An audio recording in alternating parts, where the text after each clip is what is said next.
lovely humans, and welcome back to my channel. My name's Holly, if you don't know, and I am just catching up on my work for YouTube. These weekly recaps, I just appear to procrastinate them. I'm going to tell you about the week from the 4th of April till the 10th of April. So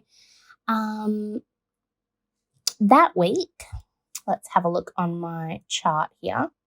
I lost 1 kilo. So 1 to 2 kilos a week is my goal. So that's within my goal. My chart looks a bit funny. So my weight went down, then it went back up, then it went down, then it went back up again. And then it eventually did go back down again.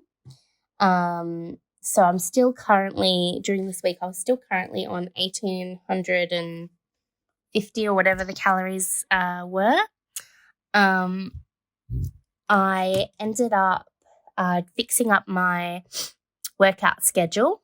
So I had rest days Monday and Tuesday, and I worked out Wednesday through to Sunday, and then I worked out from Monday through to Friday the week after, so that I could get my workouts back onto that Monday to Friday schedule. Unfortunately, due to being sick, this week's schedule is going to be off because I'm not allowed to go to the gym until tomorrow because I'm contagious until then. So I will have that issue again.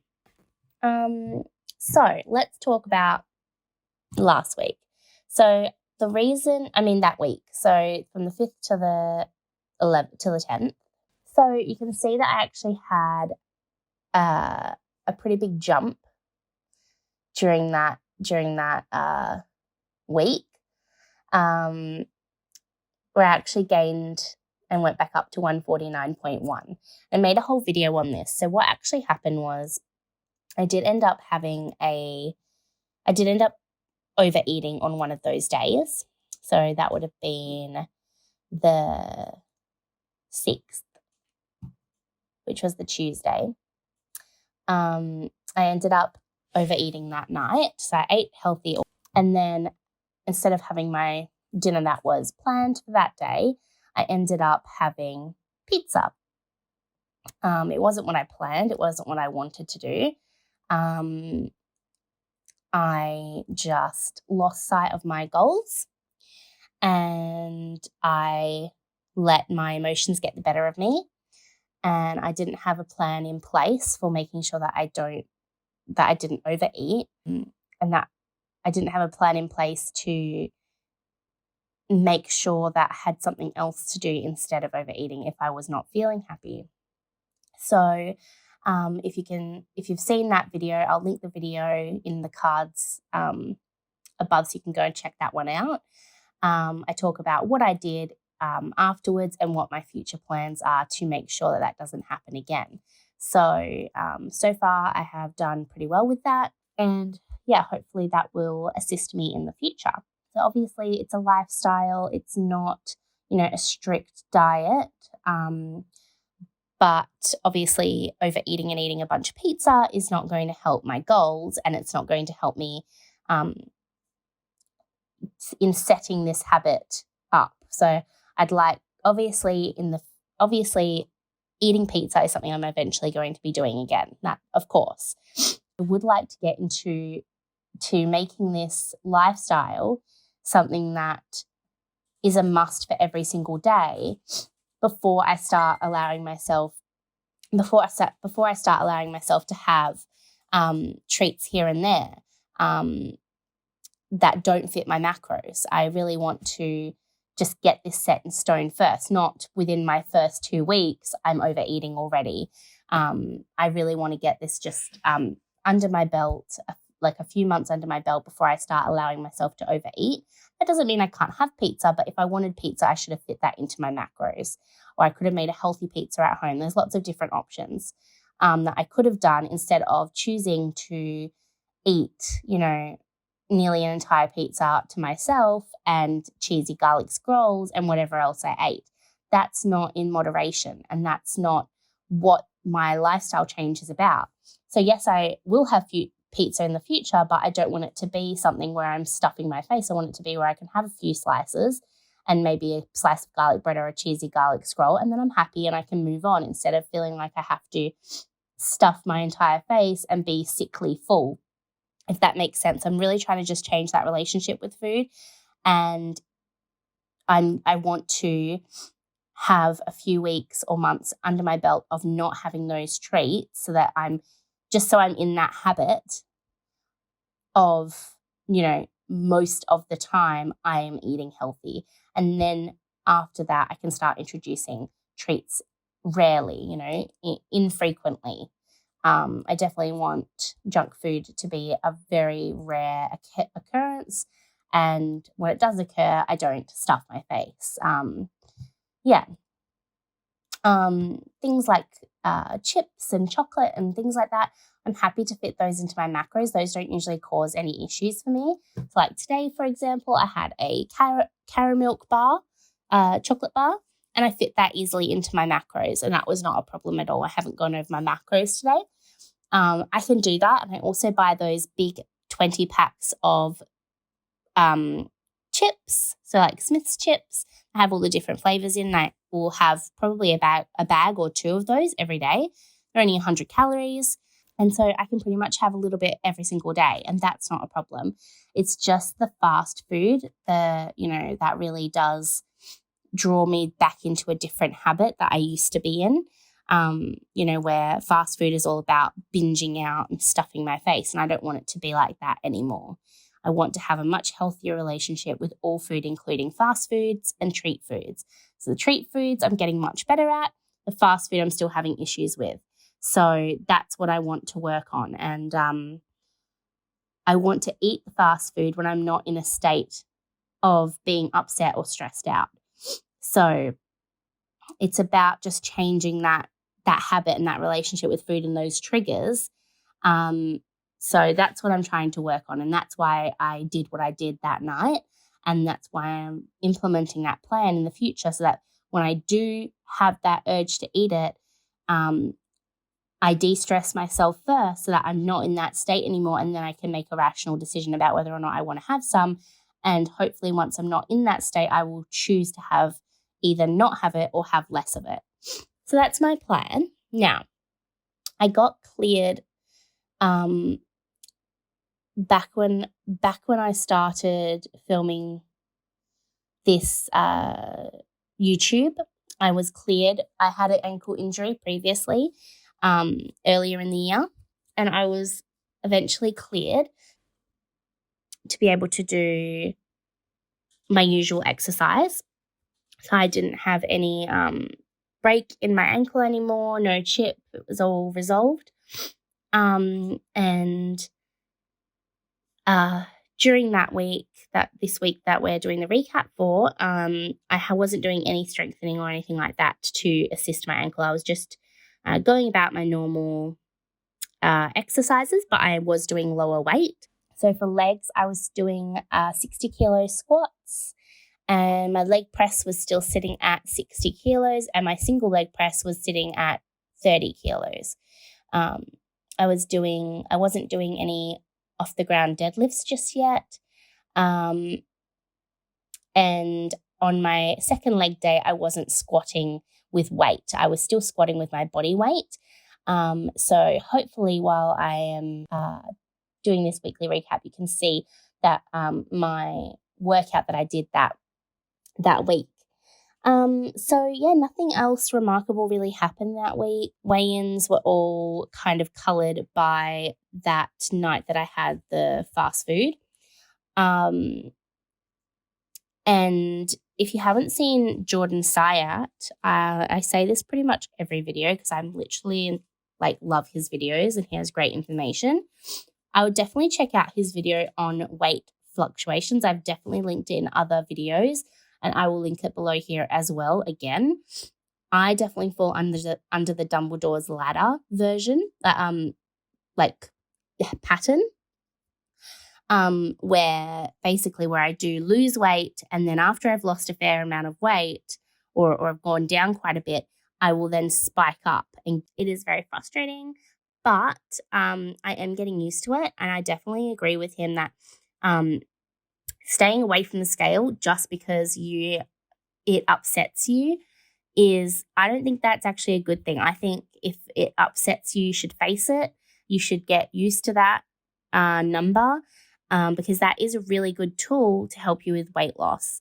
Obviously, if you're recovering from an eating disorder or anything like that, you want to make sure you talk about things like this and your triggers with a counselor. You don't just, I'm not saying you just disobey medical advice or do something that is really triggering for you on a medical level. But if I think that looking at your weight as data and looking at each and every day as another data point so that you can actually see how your body is reacting to what you're doing is very important when you're trying to lose weight. Probably not as important at my size because pretty much as long as I stick to my macros, I am eventually going to just keep dropping weight because I am so big. It's probably a little bit more important once you get closer, but I may as well still practice, that habit and practice seeing it in a way that doesn't affect me emotionally. And I am learning to do that. So whilst it might frustrate me for 10 minutes or half an hour once I see that weight go up, even though I haven't done anything off track. After that, I'm able to pretty much get over it and go on with my day and be happy and not worry about it. And it doesn't affect me like it used to. And it just takes practice, honestly. It just takes facing the scale every morning and knowing that there's a lot of different factors that can affect your weight and knowing that it's not the end of the world if your weight goes up or down. It is most likely not due to fat gain. It is most likely due to a number of other factors. Unless you sat down the night before and ate 10,000 calories or 5,000 calories, there's going to be minimal, if any, fat gain in that weight fluctuation. And everyone's body just responds differently. And sometimes your body might get stressed out after it drops a fair amount of weight and hold on to a bunch of water for a few days. And that's why your weight goes up afterwards. And then it will figure out that you're still going fine and there's nothing to be stressed about, and it'll let it go, and then you drop weight again. Everyone's bodies just reacts differently. I really think that if it's not going to affect you in a serious way, like mental health, it's actually going to affect your mental health, not just I'm talking about mental health here as in like your actual mental health, okay? Not just getting disappointed. That's not mental health, okay?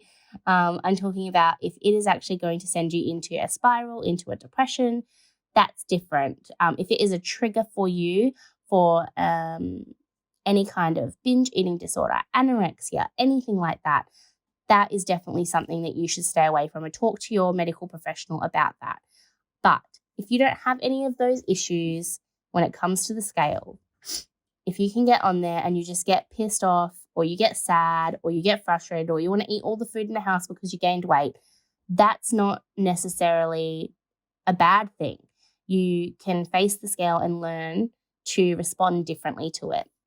And I think it's very good. I think it's definitely self-growth to do that and to see it in that way. But obviously, everyone is different.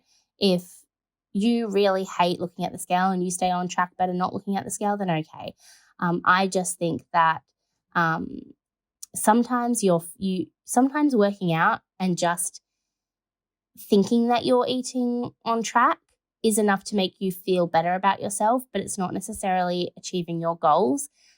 You may be feeling better because obviously working out makes you feel better anyway. And eating healthier options will start making you feel better, even if you don't lose weight. And yes, you can gain weight and eat healthy options. You definitely can. So just because you're eating healthy options and working out doesn't mean you're losing weight. And if that's not your goal, then great, you don't need to get on the scale. But if losing weight is your goal, I do think that the scale is a useful tool. And I do think that it is necessary to weigh yourself.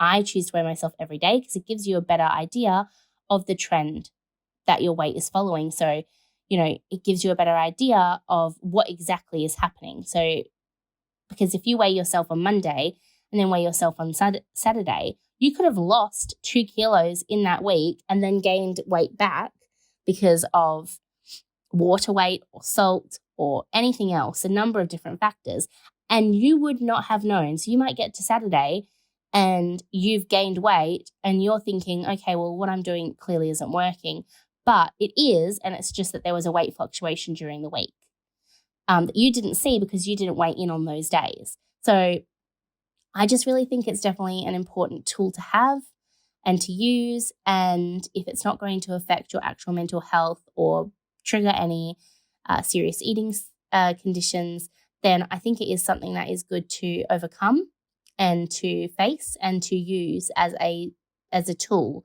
rather than as something to that's going to affect your self-esteem and confidence. I think it's more about using it as a tool, just like trying on your favorite shirt to see if it fits yet, or measuring your centimeters or inches.